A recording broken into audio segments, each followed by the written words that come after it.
The universe had always been a chorus of voices, each civilization adding its melody to the cosmic symphony. For 17 millennia, the Galactic Consortium had listened to these songs, waiting with infinite patience for new voices to join the harmony. Ambassador Torvin stood in the observation deck of the consortium's primary monitoring station, his elongated fingers pressed against the translucent viewing panel.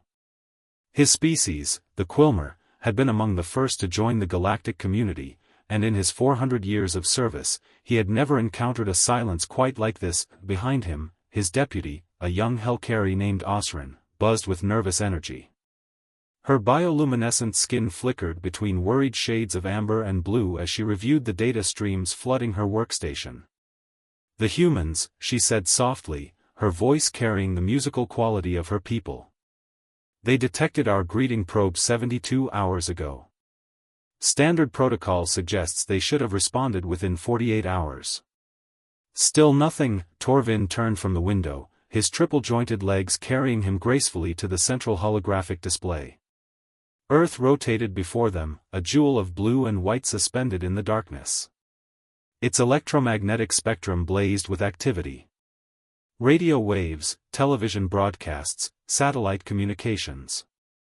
A civilization screaming into the void with every technological breath. Yet when the consortium had finally answered that centuries-long call, humanity had gone completely silent. "Show me their communication patterns again," Torvin requested. Osrin manipulated the controls, and streams of data cascaded through the air. For the past 130 years, humans had been broadcasting their presence to anyone who might listen. They had sent mathematical formulas, images of their biology, sounds of their world, music that spoke of joy and sorrow and hope. They had even launched physical craft beyond their solar system, each carrying golden records inscribed with greetings in dozens of languages and sounds of their planet. "These are not a cautious species," Torvin murmured.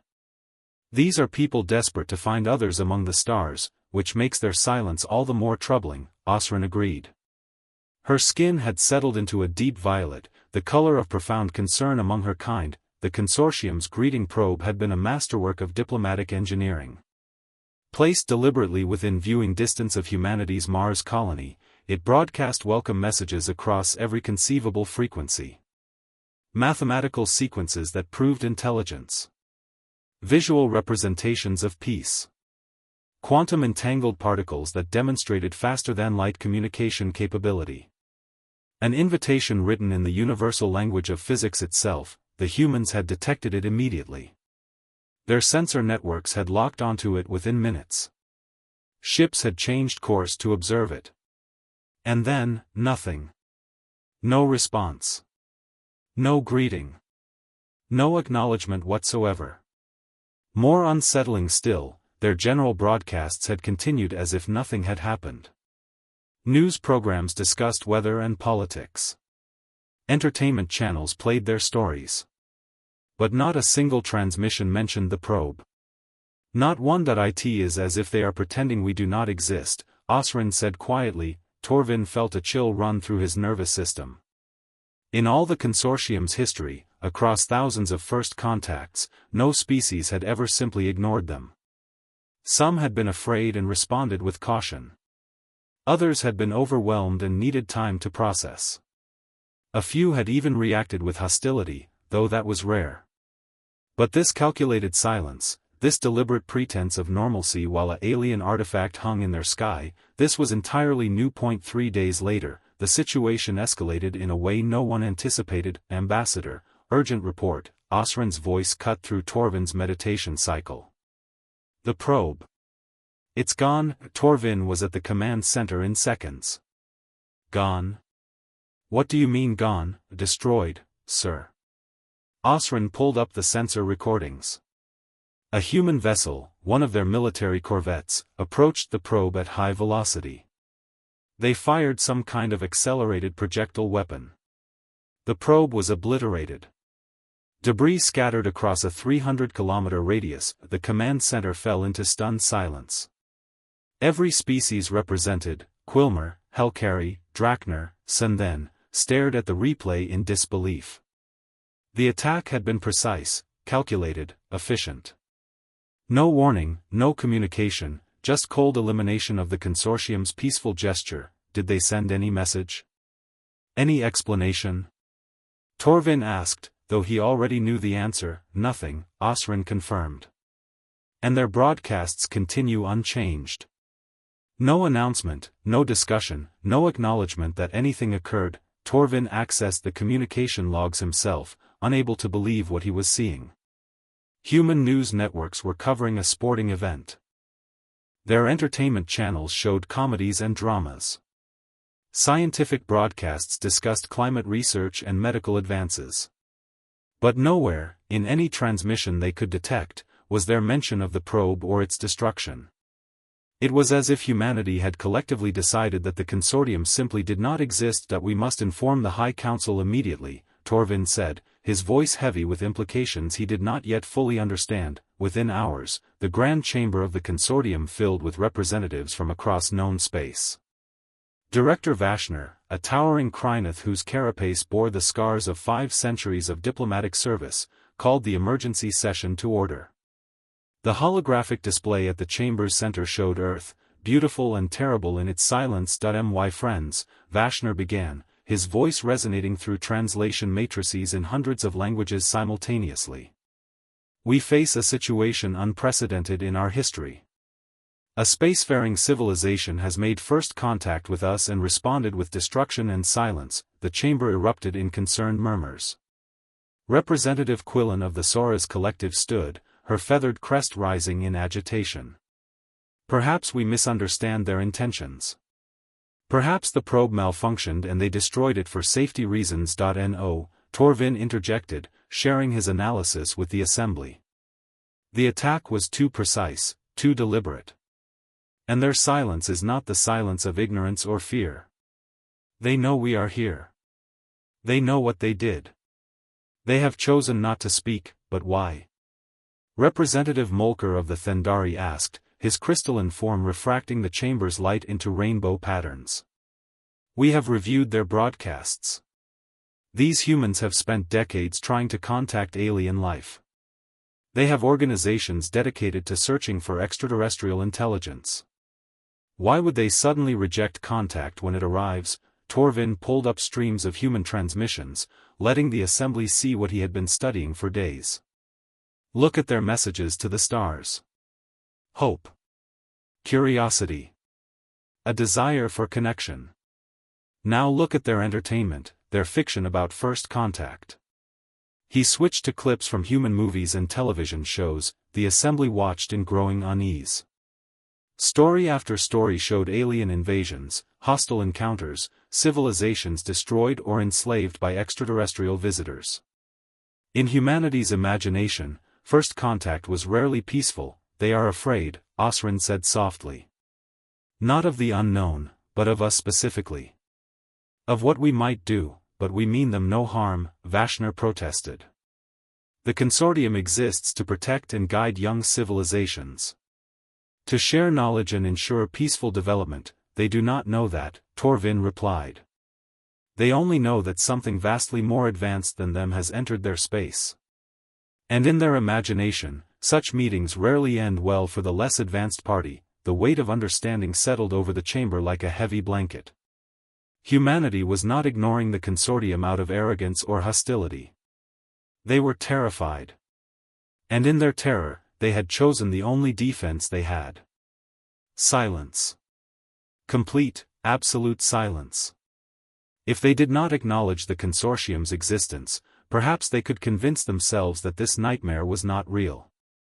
Or perhaps they hoped that silence would make them seem less interesting, less worthy of attention from beings who could cross the stars. What do we do? Molker asked, and for the first time in his long service, Torvin heard genuine uncertainty in a consortium representative's voice. That we must find a way to reach them, Torvin said. We must show them they have nothing to fear. But he looked at Earth spinning silently in the display and wondered how you convinced someone to listen when they had decided that silence was their only salvation. The war, he realized with growing dread, was not against humanity.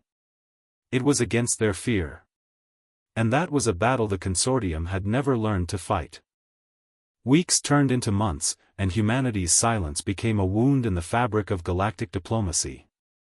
Torvin had stopped sleeping properly, spending his rest cycles reviewing every scrap of human communication, searching for some crack in their wall of denial. Osrin had assembled a team of xenopsychologists, linguists, and cultural analysts, all desperately trying to understand how to reach a civilization that refused to be reached. The Consortium High Council met in emergency session for the 7th time. The mood had shifted from confusion to frustration, and now, increasingly, to something more dangerous. Fear. Representative Karnak of the Viridian Empire slammed his armored fist on his podium. 17 probes destroyed. 17 peaceful gestures met with weapons fire. How long must we tolerate this aggression? It is not aggression, Torvin argued, his voice strained from countless similar debates. It is fear response.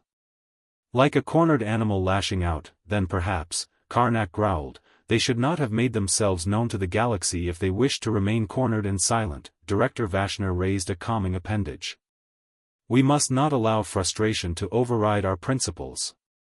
The consortium was founded on patience and understanding. We have guided 643 civilizations into the galactic community. We will not abandon our values now, but Torvin could see the doubt in many eyes. The consortium's patience, legendary though it was, had limits. And humanity was testing those limits in ways no species ever had. Osrin approached him after the session, her skin flickering with patterns of concern. Ambassador, I have been analyzing their internal communications. The ones they do not broadcast into space. Torvin felt his heart sink. You broke their encryption, not broke. Received. Some of their satellites have weak security. I did not seek this information, but once received, I could not ignore it. She displayed the data hesitantly. They are terrified of us. Their governments have entered a state of controlled panic.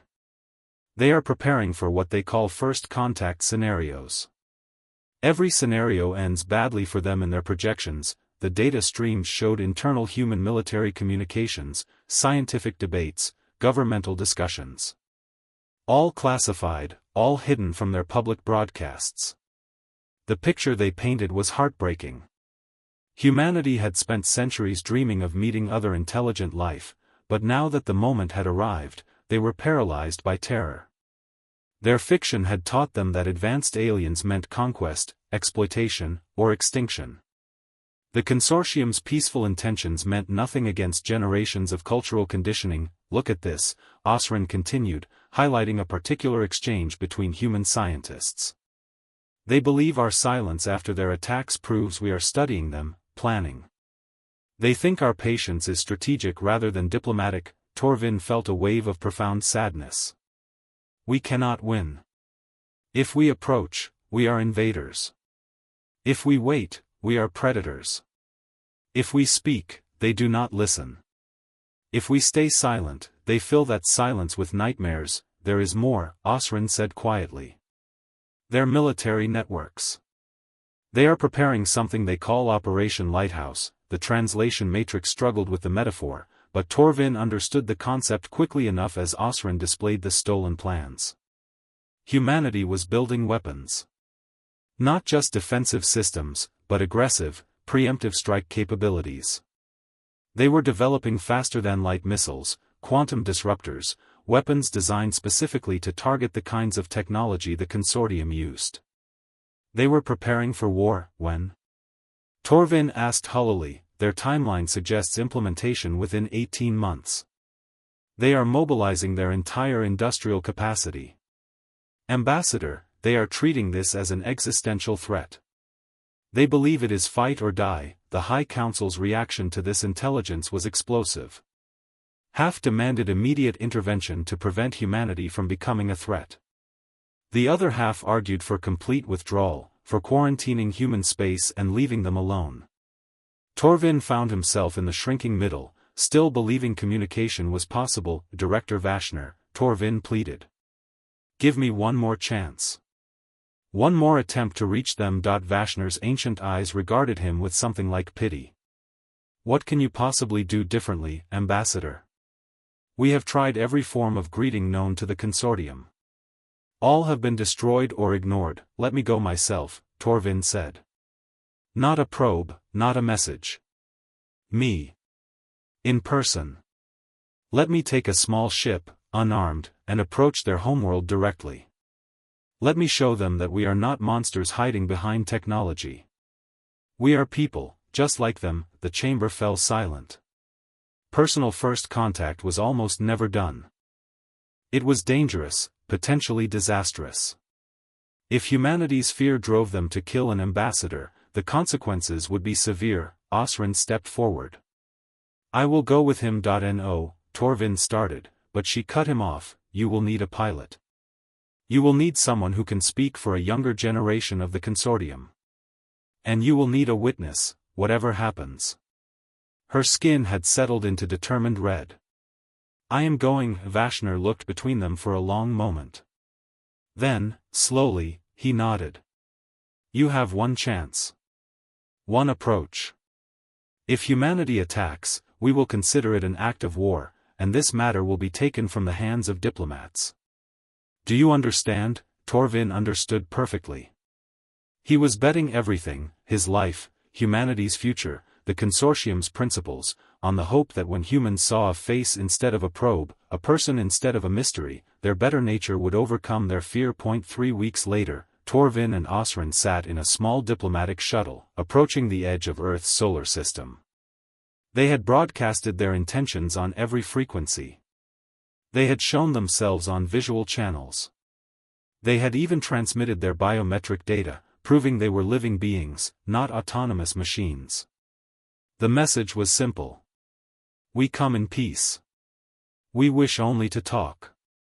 Please, let us talk. Earth's response was silence. But Torvin noticed something. Their weapon systems had not locked on. Their military ships had not intercepted. They were being watched, tracked, analyzed, but not engaged. Not yet. They crossed the orbital path of Neptune. Osrin spoke quietly. Do you think they will let us reach Earth? Torvin watched the distant blue dot growing larger on their sensors. I do not know. But I think they are curious. Fear is powerful, but so is curiosity. Humans built their entire civilization on curiosity. Somewhere beneath the terror, that curiosity still exists. They passed Uranus. Jupiter. The silence from Earth continued, but it felt different now. Not empty, but full. The silence of someone holding their breath. The silence before a decision. As they entered the inner solar system, passing Mars with its small human colonies, a single transmission finally came. Audio only. A human voice, male, speaking in their primary language. The translation matrix rendered it almost instantly. Unknown vessel. You are entering quarantine space. State your intentions. Torvin took a breath that shook his entire frame. This was it. The moment that would determine everything. He activated the transmission system and spoke, putting every ounce of sincerity he possessed into his words. My name is Torvin. I am an ambassador of the Galactic Consortium, representing 643 civilizations who wish nothing more than to welcome humanity as friends and equals. We understand your fear. We understand why you have remained silent. But please, let us show you that your fear is unfounded. Let us prove that the universe is not as dark as you imagine. We come unarmed. We come in peace. We come hoping that you will give us a chance to know you, and to let you know us. The silence that followed felt eternal. Osrin's skin flickered through a dozen colors, betraying her anxiety. Torvin kept his eyes on Earth, that beautiful world that had sung into the void for so long, now silent and afraid. Then, finally, a response. Not the same voice. This one was female, older, carrying the weight of authority. Ambassador Torvin. You say you come in peace. But peaceful civilizations do not appear uninvited in another's home. They do not place devices in our space without permission. How can we trust that your peace is genuine? Torvin felt something like hope kindle in his chest. They were talking. Finally, they were talking. You cannot, he admitted. Trust cannot be given, only earned. But let us begin. Let us meet, face to face. Let your people see that we are not the monsters of your imagination. We are simply neighbors, hoping to be friends. Another pause. Then, you may approach Earth. You will be escorted to a location we designate. Any deviation from the flight path will be met with defensive action. Do you understand? We understand, Torvin replied. And thank you. Thank you for listening. As human ships moved to escort them, Torvin allowed himself a small smile. The silence was breaking. The war against fear had not been won, but perhaps, just perhaps, the first battle had turned in their favor. The meeting place humanity chose spoke volumes about their state of mind. Not Earth itself, but a small research station orbiting the moon. Neutral ground, they called it. Torvin recognized it for what it truly was. A place where, if things went wrong, humanity could contain the damage. A place they could destroy completely if necessary, without risking their homeworld. The station was cramped by consortium standards, clearly built for human proportions. Torvin had to duck through doorways, and Osrin's bioluminescence caused several humans to shield their eyes until she dimmed her natural glow. But they were inside. They were meeting. That alone felt like a miracle. 6 humans waited in the conference room. Torvin studied them carefully, remembering everything he had learned about reading human expressions. Their faces were tense, bodies rigid. The woman who had spoken on the communication channel stood at the head of the table. Her hair was gray, her face lined with what humans called age. Behind her stood a younger man in a military uniform, his hand never far from what Torvin recognized as a weapon. The others appeared to be scientists and diplomats, though all looked ready to flee at a moment's notice. My name is Dr. Patricia Okonkwo, the woman said. I speak for the United Earth Council in this first contact scenario.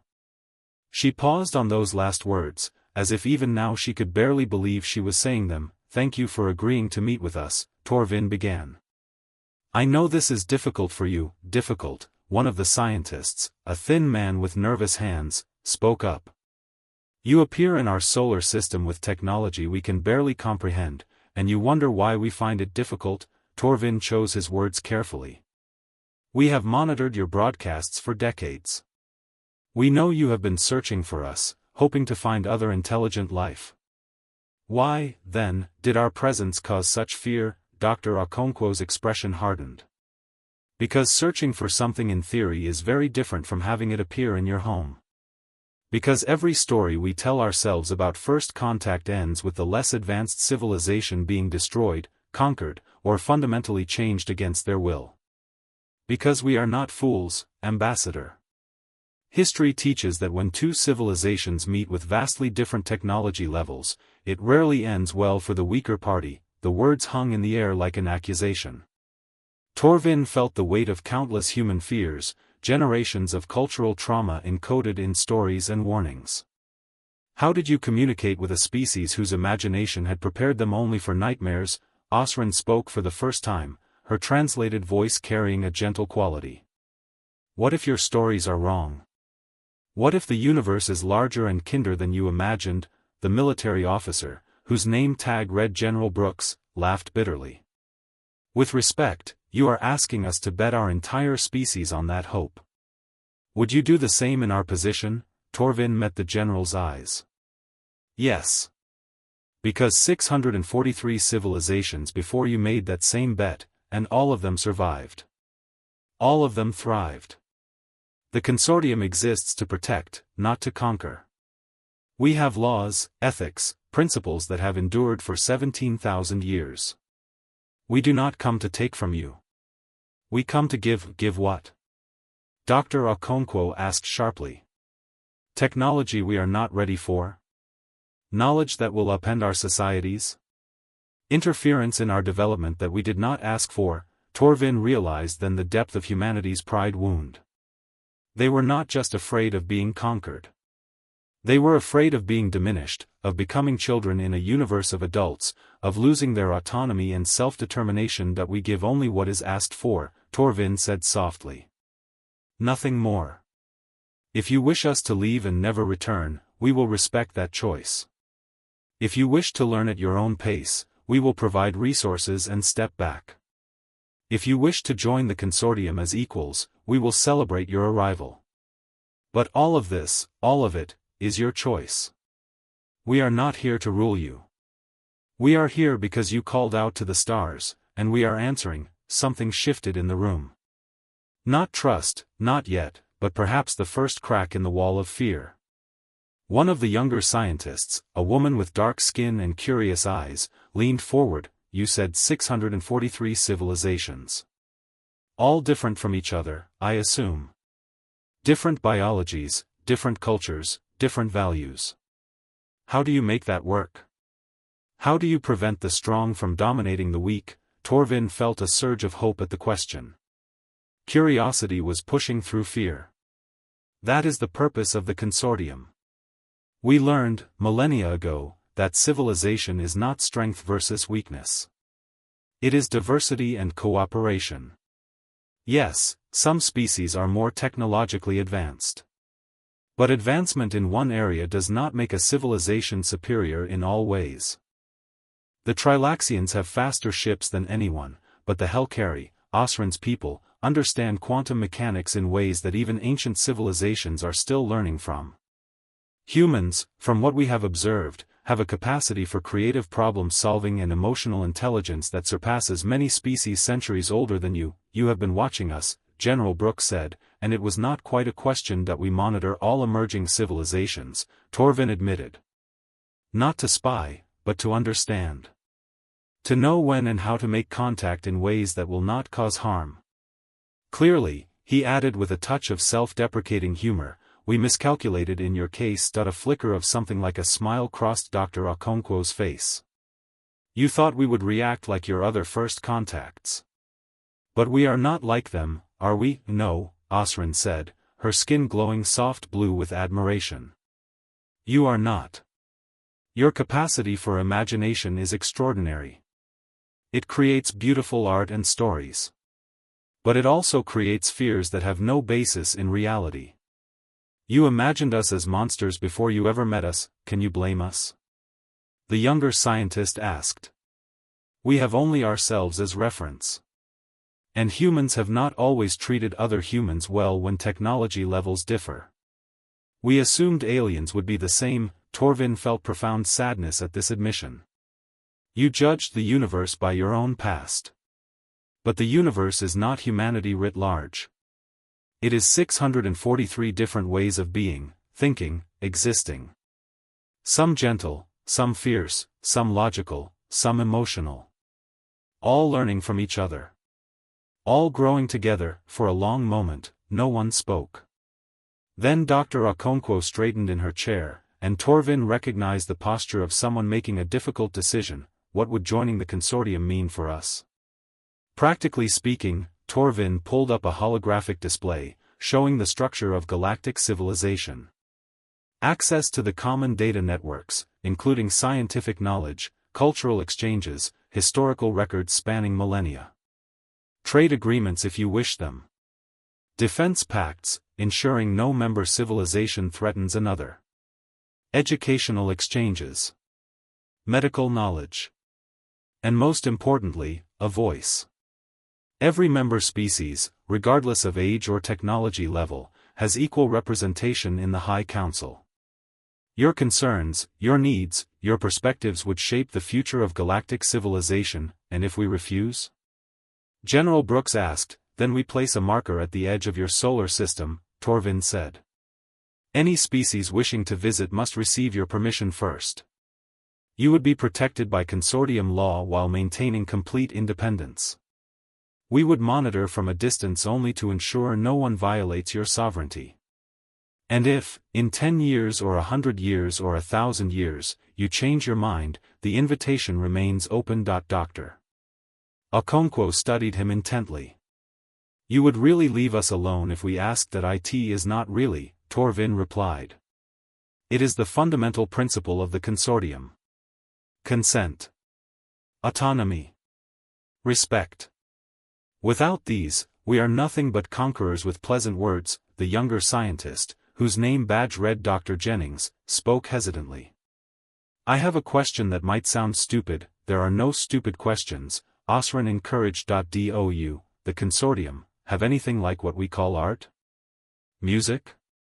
Stories?" Torvin felt warmth spread through him. Now we are asking the right questions. Yes.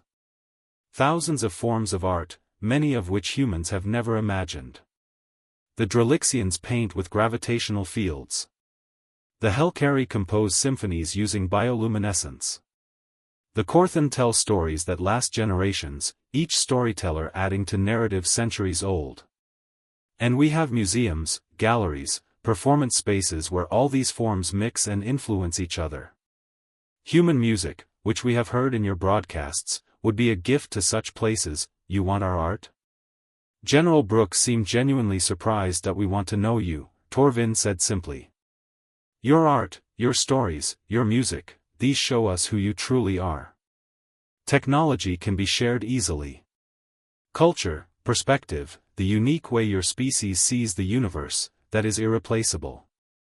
That is what makes joining the consortium meaningful. Dr. Okonkwo stood, walked to the viewing port, and stared at Earth hanging in the darkness below. When she spoke, her voice carried the weight of her entire species' hopes and fears. We need time. We need to discuss this among ourselves, to let our people know what we have learned here today. We need to work through our fears honestly rather than letting them control us. But, and she turned back to face Torvin, we are willing to continue talking. Torvin felt something release in his chest that he had not realized he had been holding so tightly. That is all we ask. Time. Conversation. The chance to prove through actions, not words, that the universe is not as frightening as you feared. As they prepared to leave, Dr. Jennings approached Osrin shyly. Would it be possible, someday, to hear Helkari music? To see one of your light symphonies? Osrin's skin blazed with delighted patterns. I will compose one for you. For humanity. A welcome song, whenever you are ready to hear it. General Brooks, still wary but less hostile, extended his hand to Torvin in the human gesture of agreement. Do not make us regret this. Torvin grasped the general's hand carefully. We will not. I promise you, we will not. Flying back toward the consortium station, Osrin's skin glowed with triumph. We did it. We actually reached them. This is only the beginning, Torvin cautioned. They are still afraid. Trust will take time to build, but they are talking, Osrin countered. They are asking questions. That is more than they were doing yesterday. Torvin looked back at Earth, that small blue world that had been silent for so long. Yes. They are talking. And sometimes, that is enough to change everything. 6 months after the lunar station meeting, Torvin stood once again before the Consortium High Council, but the mood had transformed completely. Representatives who had once demanded action against humanity now listened intently as Dr. Okonkwo addressed them via holographic transmission from Earth. The United Earth Council has debated extensively, she said, her image projected larger than life in the Grand Chamber. We have consulted our philosophers, our scientists, our artists, and most importantly, our people. We have wrestled with our fears and examined them honestly. And we have come to a decision. The chamber held its breath. We wish to join the Galactic Consortium, not as subordinates or children, but as partners and equals. We accept that we have much to learn, but we also believe we have much to offer. We want to be part of this greater community, to add our voice to the chorus of civilizations, to learn from you and to teach you in return. The chamber erupted in what could only be called joy. Representatives from hundreds of worlds stood, their various forms of applause and celebration creating a symphony of sound and light. Torvin felt tears track down his face, an emotional display that would have embarrassed him months ago. Now he did not care. Director Vashner raised his appendages for silence. On behalf of the Galactic Consortium, we welcome humanity. Your journey has been difficult, and we acknowledge our role in causing you fear. But you have shown us something valuable. You have reminded us that first contact is not a formula or a protocol. It is a meeting of hearts and minds, and it requires genuine understanding, not just good intentions. Over the following weeks, the transformation was remarkable. Human ships, once armed and defensive, began carrying delegations to consortium stations. Earth's broadcasts, silent about aliens for so long, now spoke of little else. The fear had not vanished entirely, Torvin knew it never truly would, but it had been balanced by hope and curiosity. Torvin attended the opening of humanity's first cultural exchange center in orbit around their moon. The space was filled with both consortium representatives and humans, mixing awkwardly but genuinely. In one corner, a group of Trilaxian engineers discussed propulsion systems with human physicists, both sides animated and excited. In another, a Korthan storyteller captivated a crowd of human children with a tale that had been growing for 3,000 years. But the moment that touched Torvin most deeply was when Osrin performed her promised welcome symphony. The auditorium dimmed, and Osrin's bioluminescence became the only light. What followed was impossible to describe in words. Colors humanity had no names for danced through three-dimensional space. Patterns emerged and dissolved, telling a story without language. It spoke of loneliness and connection, fear and courage, silence and song.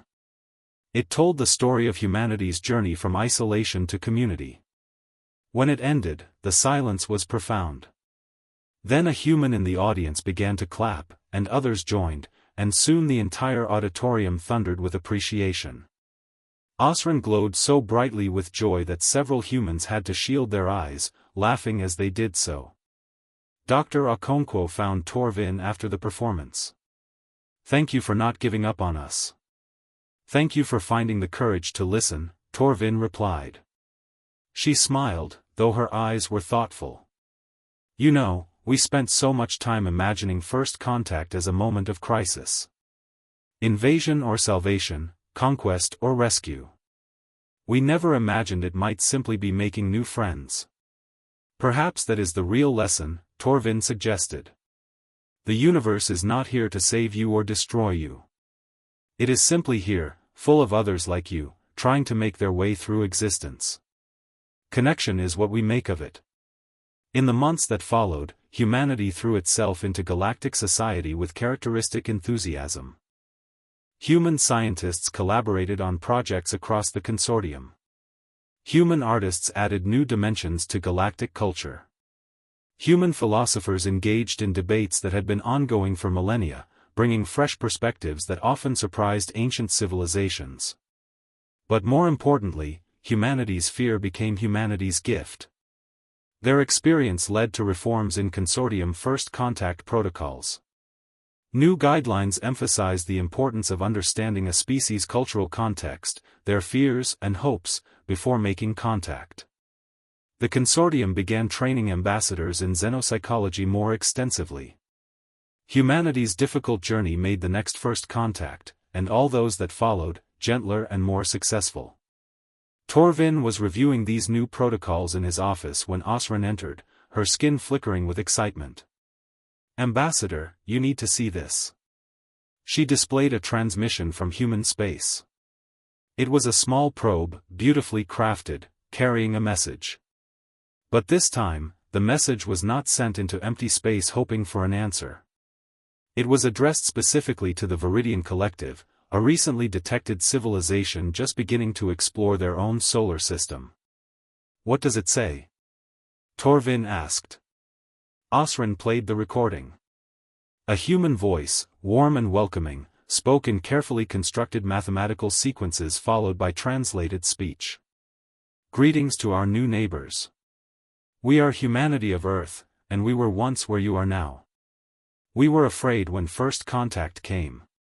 We almost let that fear keep us isolated and alone. But we learned that the universe is full of friends we have not met yet. Take your time. Move at your pace. But know that when you are ready, there is a whole community waiting to welcome you. Not to rule you or change you, but to know you and to be known by you. The stars are not empty. They never were." Torvin felt his heart swell. They understand now. Truly understand. They do more than understand, Osrin said softly. They are paying it forward. Using their own difficult journey to make someone else's easier. That evening, Torvin stood in the observation deck, looking out at the stars. Somewhere out there, the Viridian Collective was detecting humanity's message, just as humanity had once filled the void with their own hopeful broadcasts.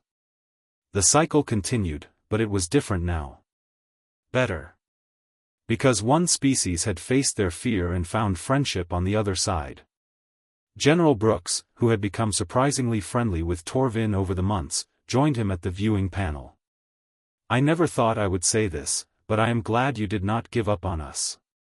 I am glad you gave us a chance to try, Torvin replied. Brooks chuckled.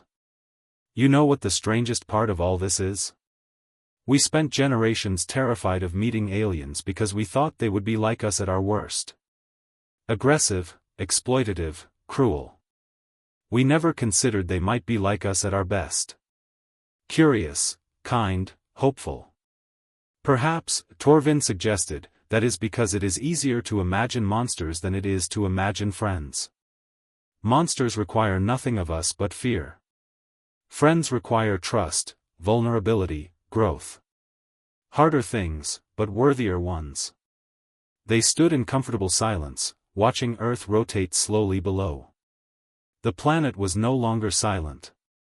Its broadcasts now included messages to the consortium, cultural exchanges, scientific collaborations, invitations to visit. The terrified silence that had once threatened to isolate humanity forever had been replaced by a new song. Not the desperate loneliness of their early broadcasts, nor the fearful quiet of their first contact. This was the sound of a civilization that had found its place in a larger community. Confident, curious, connected. Dr. Jennings, who had become the lead human researcher in xenocultural studies, published a paper that became widely read across both human and consortium spaces. In it, she wrote something that Torvin thought captured the entire experience perfectly. We were so afraid of being conquered that we almost conquered ourselves with silence. We were so terrified of being changed that we almost prevented our own growth. But the universe taught us that change does not mean loss, and connection does not mean surrender. It taught us that there is strength in vulnerability, wisdom in admitting fear, and courage in choosing to trust despite that fear. We are not less human for joining the galactic community. We are more fully human because we finally have context for what humanity means. 5 years after first contact, the anniversary was celebrated across both Earth and consortium space. Osrin performed a new symphony, this one composed in collaboration with human musicians. The result was something neither species could have created alone. A fusion of bioluminescent light and human melody, mathematical precision and emotional depth. Torvin watched from the audience, surrounded by friends from dozens of species. Next to him sat Dr. Okonkwo, now serving as Earth's first ambassador to the Consortium High Council. On his other side was a young human named David Chen, one of the first humans accepted into the consortium's diplomatic training program. Do you think other species will have journeys as difficult as ours? David asked during a quiet moment. Some will, Torvin admitted. Some will find it easier, some harder. Each species is unique. Each first contact is its own story. But now they will have our story to learn from, Dr. Okonkwo added. They will know that fear is natural, but it does not have to be final. And they will know, Torvin said softly, that silence, while it may feel safe, is the loneliest sound in the universe. The performance ended to thunderous applause. As beings from across the galaxy celebrated together, Torvin thought about the journey that had brought them here. The fear, the silence, the weapons destroyed, the terrible tension of those early days. All of it had led to this moment. This celebration. This community. Humanity had been silent once, terrified that speaking would invite destruction. Now they sang with the rest of the galaxy, adding their unique voice to an ever-growing chorus. And in doing so, they proved something that Torvin had always believed but had never been able to demonstrate so clearly. The universe was not a dark forest full of predators hiding in silence. It was a vast concert hall, and every voice that joined the song made the music richer. Humanity's voice, born from fear but raised in courage, had made that song more beautiful than ever before. As Torvin left the celebration, walking through corridors filled with humans and aliens talking, laughing, learning from each other, he felt a profound sense of completion. This was why he had devoted his life to diplomacy.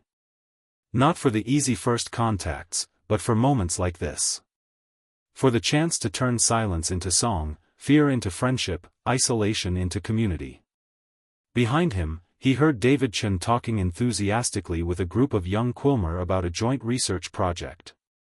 Dr. Okonkwo was deep in conversation with Director Vashner about upcoming cultural exchange programs. Osrin's bioluminescence created patterns of joy that needed no translation. The silence was broken. The war against fear was won.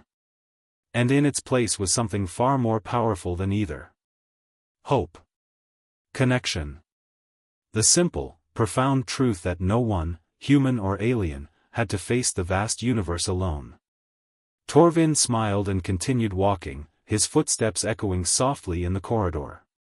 Somewhere out there, other civilizations were watching the stars, wondering if they were alone. Someday, they too would discover the answer. And when they did, they would find not monsters or masters, but friends.